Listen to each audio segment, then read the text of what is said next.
This podcast is a production of the Three Ranger Bros Studios, in association with Zio to Hero, the podcast.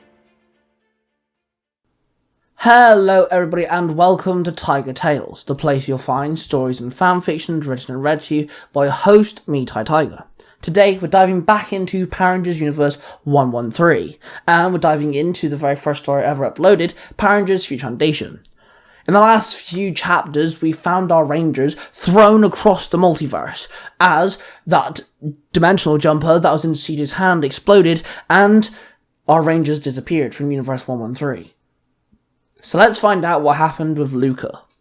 Welcome to Universe 113, a place where an old evil has continued its quest for ultimate power, starting by kidnapping previous Rangers and stealing their powers. But not all is lost, as a new generation of Rangers is born, bringing new life to the legendary powers that came before them.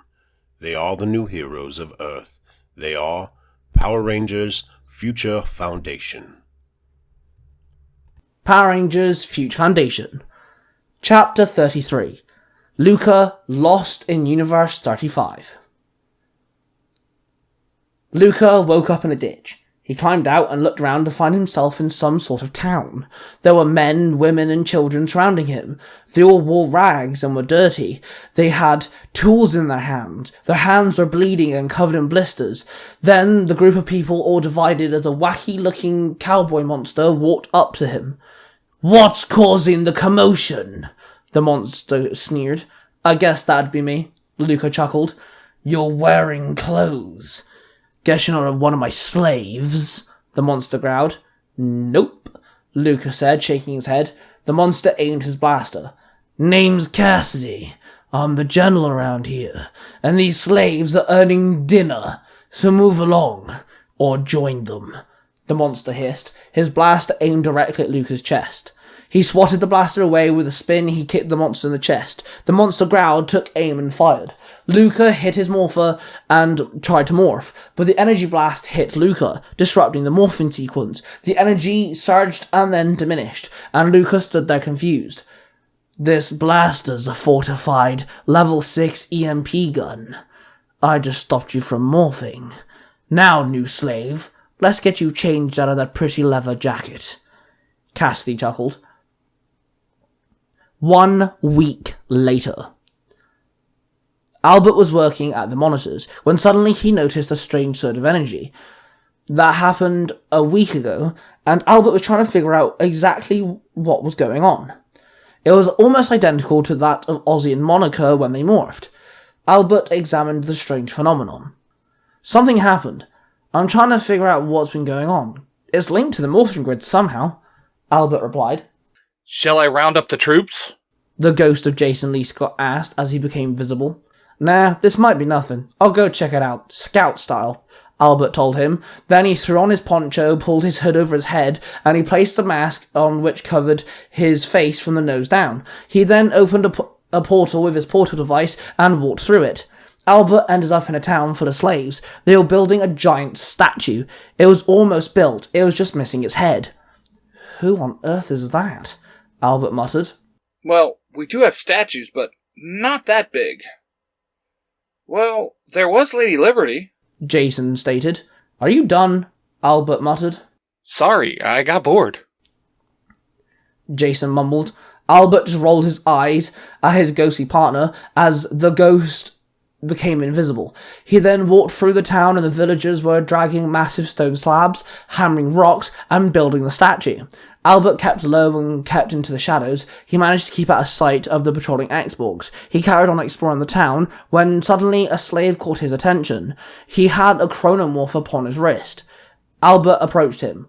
"You're a Power Ranger," Albert gasped as he looked the boy in the face. "Yes. How did you know that? Everyone here seems Power Rangers don't exist," the guy blurted. Albert looked around, then grabbed the guy and dragged him behind a big pile of gravel. They ducked down low, out of sight. "The name's Albert. Who are you?" Albert said in a hush. "My name's Luca. And Albert, this is going to sound absolutely crazy, but I don't think this is my universe," the guy replied. "You think you're from another universe?" Albert asked. "My universe was dubbed Universe 113, Luca told Albert. Great, another universe jumper. Jason sighed. Wait, who said that? Luca blurted, looking around all confused. Wait, you can hear Jason? Well, that's one good sign, Albert muttered. Jason? Luca asked. He means me, Jason said, becoming visible. Luca looked at the ghost in awe.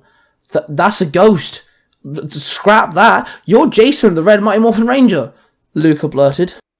So, if he's telling the truth, you think he came from Mark's universe? Jason asked. Nah, his energy's reading differently of that of the Red Corner Ranger. Albert snickered as he read his watch as it scanned Luca.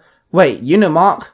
Yay high, English dude, moody broody guy, Cornish flag over the top of his chest shield, Luca described. Yeah, that's exactly what I'm talking about. Albert chuckled. Seems like Mark gets around. Jason mocked. There was an explosion. My friend was tinkering with the device that Mark gave us. It opens portals over universes. But I think it exploded, Luca recalled. That would definitely send someone to another universe, Albert muttered. Only thing is, I would morph and, get myself out of here. But I've had an issue. I got shot with an EMP blast from the jackass who runs this place, Luca grunted, presenting his chronomorpher. Albert looked at his wrist and examined the morpher. Oh, I can get this working again. It just needs a jump start, Albert told him. Ain't this the town that builds the statues for the Armada royal family? Jason asked as he looked around. Yeah, it's not going to be easy to do this, Albert sighed. Then suddenly 2 shots were fired and hit the gravel pile that laid beside them. They turned their heads to see several X-Borgs opening fire upon them. Albert held out his ring and his weapon circle appeared, and he grabbed the blue Tricera shield and rolled in front of Luca, covering himself, deflecting the blasts. He hit his watch and pressed the button. Time to call in the cavalry, Albert grunted. Within seconds, a portal opened, and Ozzy and Monica jumped through it. The portal closed, and Ozzy and Monica looked confused. Yo, man, what's going on? Ozzy asked. Come on, man, we were training. Monica moaned. Guys, little help, Albert barked as he was defending Luca. Let's do this.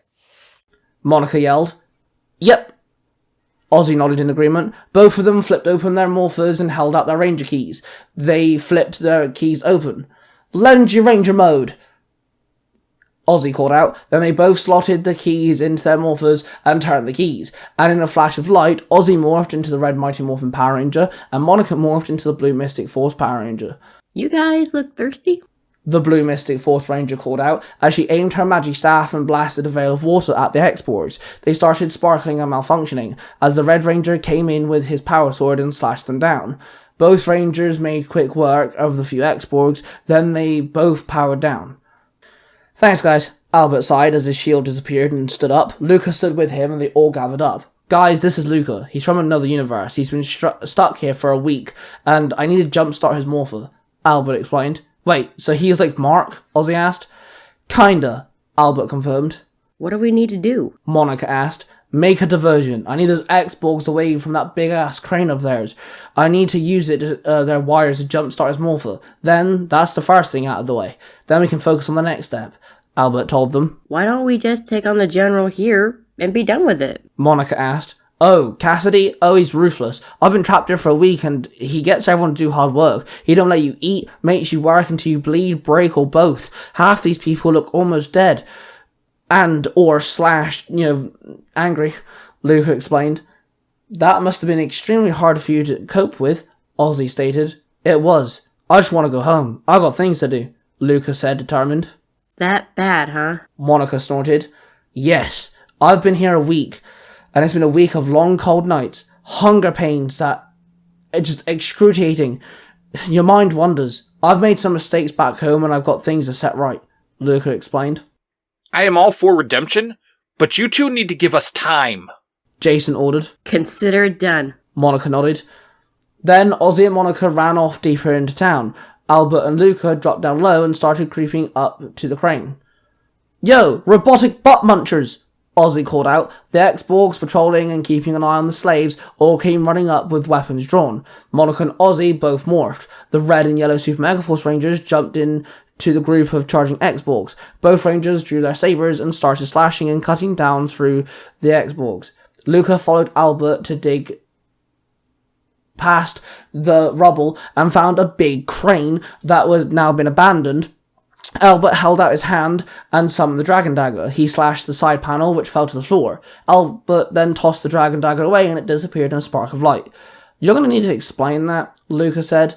Albert knelt down on one knee and started fiddling with the wires. "Well, I was raised by Udana and the witches' coven in the magic realm. I was told of a prophecy that someone would become a ranger and rid the world of the evil that ruled, and I would have to be their guide. I would have to help him, and I was given someone who'd help me. So they kind of connected me with someone who was here 50 years before. That would obviously be Jason's spirit. They bounded us spiritually, and I've been given this ring, which gives me access to a bunch of weapons. It's to defend myself and to train the ranger. It taps into the morphing grid, and I can pull out any weapon that's not in use," Albert explained. "Well, and I thought I was messed up," Luca commented. Albert pulled Luca down to his knee and grabbed his wrist and placed his hand into the control panel and started tinkering with the wires and connecting them to Luca's chronomorpher. "So, what about you?" Albert asked. "Time Force Blue. Well, actually, I'm his son. I robbed a police station in my time. I robbed their weapons infirmary, and I was teleported to the year 2022, or the end of it. I had my dad's morpher, and now I'm part of a team of rangers built of the next generation. And we're trying to stop a mad titan. He was meant to be the perfect balance between good and evil, but it didn't end up that way," Luca explained. "So you know Mark?" Albert asked. "Yeah, he's cool. He's actually kind of friends of the leader of my team," Luca stated. "Well, he was helpful here. He gave Ozzy a bit of confidence," Albert grinned. Finally, there was a big spark, which knocked Albert and Luca onto their backs. They both jumped to their feet, and Luca looked down at the chronomorpher and grinned. "I'm back in business. Thanks, Albert." "You're some mad genius," Luca cheered. "Yeah, I might be," Albert said, all awkward. "Come on, we better get to the others and help them out," Luca said, slapping Albert's shoulder. "The plan was to get you out of here," Albert told him. "Dude, I respect you and all that, and I'm so grateful, but I've been here a week and it broke me. These people are born and raised here. You must be mad if you think I'm just going to leave them," Luca barked. Albert then grinned at him. "What?" Luca asked. "You remind us of Ozzy. He has the same headstrong, fierce drive that you have," Jason explained. "My friend Dante taught me that. He's the leader for a reason." Luca nodded. "Sounds like Oz and Dante would be friends," Albert told Luca. "Yeah, so I can't just leave here, okay?" Luca said sternly. "Okay, so you got a plan?" Albert asked. Luca stood there with a small smirk on his face. The red and yellow Super Mega Force Rangers held their own against Xborgs and managed to fight most of them off. The two Rangers then saw a cowboy-looking monster strolling up to them. "What's all the ruckus?" the monster asked. "Guessing that's the general," the Red Ranger snapped. "You'd be correct. You two been causing me hassle," the monster growled. Oh, I'm sorry. Did we disturb afternoon lunch? The Yellow Ranger asked sarcastically. "Name's Cassidy, and I'm here to destroy you. I'll be the last thing you see," the monster said, aiming his blast at the two Rangers. Want to do a quick wardrobe change? The Yellow Ranger asked the Red Ranger. "Sure thing," the Red Ranger nodded. The two Rangers held out new Ranger keys, slotted them into their morphers, and turned the keys. Then in a flash of light, the Red Ranger had morphed into the Blue Turbo Ranger, and the Yellow Ranger morphed into the Yellow Mighty Morphin Power Ranger. The Yellow Ranger ran up to Cassidy and slashed him with his power daggers. She then spun around and kicked him, sending him flying backwards. The Blue Ranger charged in and rammed his fist into the monster's chest. He then uppercut Cassidy before slamming his elbow into the monster's chest again. Cassidy staggered back and growled deep, then he aimed his blaster and shot several electrical bolts at the two Rangers. The Blue Ranger backflipped, dodging the attacks. The Yellow Ranger jumped back, but a bolt did manage to hit her in the stomach, knocking her onto her back. She hit the ground pretty hard, and started shaking as the lightning surged through her and sparks erupted off her suit. "Bullseye!" Cassidy chuckled. The Yellow Ranger called out in pain and then demorphed. The Blue Ranger ran over to her and placed his hand on her, but the lightning zapped his hand, making him back off. "Ow! Are you okay?" the Blue Ranger asked her. Fine. Monica grunted. "Now turn yourselves in," Cassidy barked. "Yo, does that include me?" A voice bellowed behind them. Cassidy turned around and looked up at the statue. There stood on the neck where the head should have been was Luca and Albert. "You runt!"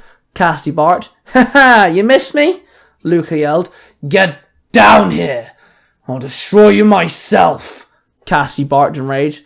"I'll be right down," Luca called back. Luca then revealed his chronomorpher. He then crossed his arms and pressed the morpher. Time Force! Luca called out. Then, in a flash of blue, he morphed into the blue Time Force Ranger. The blue Time Force Ranger summoned his Vortex Blaster V2. Albert held out his ring and pulled out the Vortex Blaster V4. Then both of them jumped off the statue, and in mid-fall they aimed their blasters at the statue and opened fire. They hit the statue with multiple blasts, breaking the bronze statue and ripping it to pieces. They landed on the ground and the bronze statue rained around them, big pieces hitting the floor. Cassidy called out in rage and tried to fire his blaster, but missed.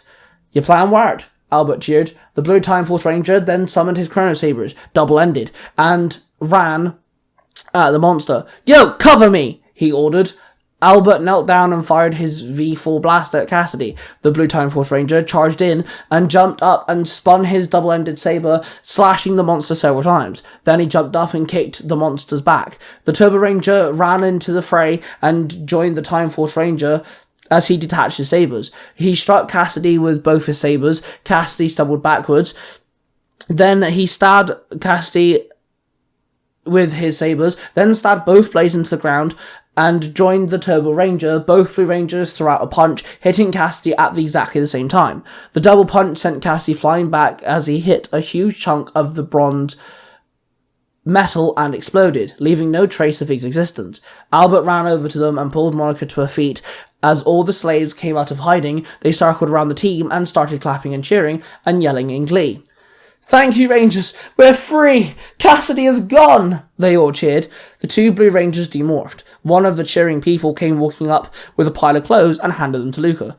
"Oh, damn, my jacket!" Luca called out in glee. He ran off with a pile of clothes, and within a couple minutes he walked back out in his normal clothing. "Damn, that's better," Luca sighed. "Thanks, man," Ozzy said to him. Save my ass for sure. Monica sighed. "Hey, that's what Rangers do, ain't it?" Luca said with a wink. "We'd better go and let these people start actually living," Albert told them. Then he hit his watch and a portal opened and they walked through it. Luca was led into a temple base. Honestly, thank you for today. Monica said to him. "If it wasn't for Albert, I wouldn't be much help," Luca replied. Everyone stopped in their tracks and stared at a mysterious purple ranger as she stood there looking at the temple walls. Excuse me, can we help you?" Albert barked. No, I'm actually here for your mysterious new friend," the Purple Ranger replied as she turned to face the team and pointed at Luca. "Why me?" Luca asked. "Adam sent me," the Purple Ranger told him.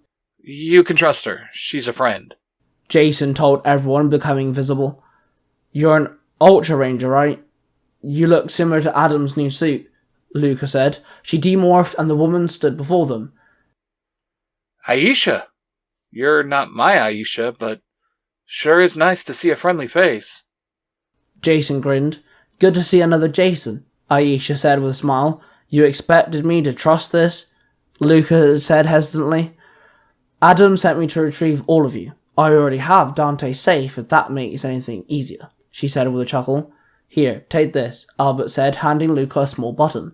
"Press it and it opens a portal directly to me. If you need us, we can help." Albert grinned. "Thanks," Luca said, in shock. Then he turned to Ozzy and Monica. "Look, this ranger thing can be kinda hard, but remember you're strong as yourselves and together. You gotta trust each other," Luca told them. Thanks again. And you said you had things to do. I'm glad you got the chance to do so. Monica said with a smile. "Same," Luca grinned. "Hey, next time, if you want, I can train with you," Ozzy cheered. "Really?" Luca asked back. "Hell yeah, man. You were awesome back there. It's almost like you didn't even just think, you just did stuff. That makes you a worthy training partner," Ozzy said with a big grin. "Alright, bet," Luca nodded and then fist bumped Ozzy. "Alright, honestly, thanks. Without you, I wouldn't even be here. I'd be screwed big time," Luca said to Albert. "Hey, no worries," Albert chuckled. The two boys shook hands, and then the ghost of Jason walked up to Luca. Seems like you made quite an impression on the team. Jason said. Yeah, I guess I have. Luca shrugged. Then Jason placed his cold, ghostly hand on Luca's shoulder, and something made Luca shudder. Think of it as a parting gift. Jason told him. Thanks, Luca said in a gasping smile. Luca then waved at the Rangers as Aisha opened a portal and Luca followed her through it. Luca left the Magnificent Megaforce team in Universe 35 and headed back to Universe 113. And there you have it, guys. Another installment to our little multiverse series. Luca's now heading back to Universe 113, all safe and sound. The Power Rangers Magnificent Megaforce is the story that you've seen today, and that's actually an ongoing series on Tiger Tales. We can thank Monica, being voiced by Jordan, and the Ghost Jason, being voiced by my Parabatai Cosmic Dude 637. Make sure you check out Power Rangers Universe 19. There you'll find Cosmic Dude 637's Power Rangers and Kamen Rider stories on every place you can find podcasts. Me and Cosplay Dude 637 are two of the three Ranger Bros, the third one being Mark, the Red Cornish Ranger, so make sure you check out his podcast called Nursery Comics. Big shout out to the Zero to Hero podcast and their community, big shout out to the Author's Crown YouTube channel, a huge shout out to If You Give It Out a podcast. Make sure you check out the other Tiger Tales channels, that's Tiger Tales The Lost Stories, Tiger Tales Game Over, and Tiger Tales Mysterious Origins. There are other places you'll find stories and fanfictions, some originals, some fanfictions of course, are spread across different and falling into different factions. That being said, subscribe to this channel and I shall see you guys real soon.